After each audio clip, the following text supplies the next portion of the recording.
Pemirsa, Dikpora Kabupaten Magetan mengikuti instruksi Kemendikdasmen terkait istilah PPDB menjadi SPMB mulai tahun ajaran 2025-2026. Perubahan ini dilakukan sebagai bagian dari penyesuaian kebijakan serta penyederhanaan istilah agar lebih mudah dipahami oleh masyarakat. Kepala Dikpora Magetan menyampaikan bahwa meskipun terjadi perubahan istilah, mekanisme seleksi murid baru tetap mengacu pada 4 jalur utama, yaitu domisili, afirmasi, perpindahan tugas orang tua atau wali, dan prestasi. Istilah yang berganti hanya terkait domisili, yang dulunya bernama zonasi. SPMB juga tetap mengedepankan prinsip transparansi, pemerataan akses pendidikan, dan keadilan bagi seluruh calon murid. Jadi perlu saya sampaikan kalau terkait dengan penerimaan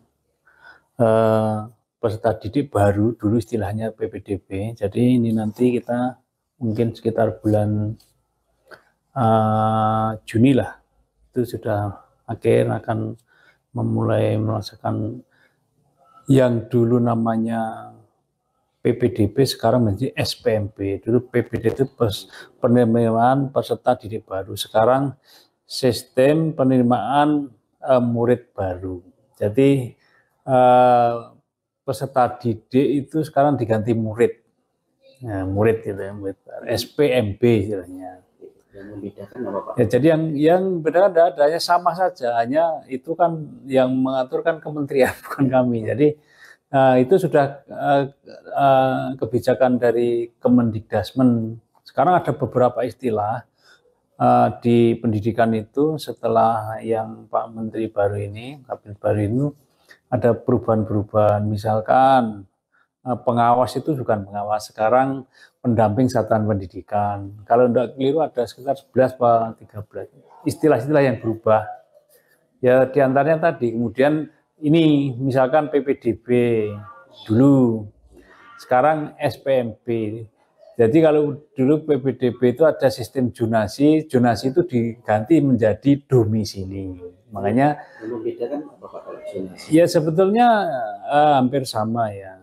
Karena intinya kalau yang jadi SPMB sekarang ya, kalau dulu PPDB, SPMB itu kan tetap ada 4 jalur. Pertama jalur prestasi, sama dulu ada jalur prestasi. Kedua jalur kalau dulu zonasi, sekarang domisili, kemudian afirmasi dan kepindahan orang tua. Yang 3 itu tidak berubah nama, yang 1 aja yang dari zonasi menjadi domisili. Sistem zonasi yang dulu hanya melampirkan KK berisi nama anak yang ingin mendaftar, sekarang harus menyertakan data orang tua yang benar-benar berada atau tinggal di daerah yang masuk zonasi tersebut. Untuk jalur lain masih memiliki persyaratan yang sama dengan sebelumnya. Untuk mempermudah proses pendaftaran, Dikpora Magetan telah menyiapkan sistem daring yang dapat diakses oleh calon murid dan orang tua secara mandiri. Selain itu, sosialisasi secara langsung dan daring terus dilakukan agar masyarakat memahami tahapan dan persyaratan SPMB dengan baik. Dikpora mengimbau seluruh masyarakat Kabupaten Magetan untuk mengikuti proses SPMB sesuai prosedur yang ditetapkan.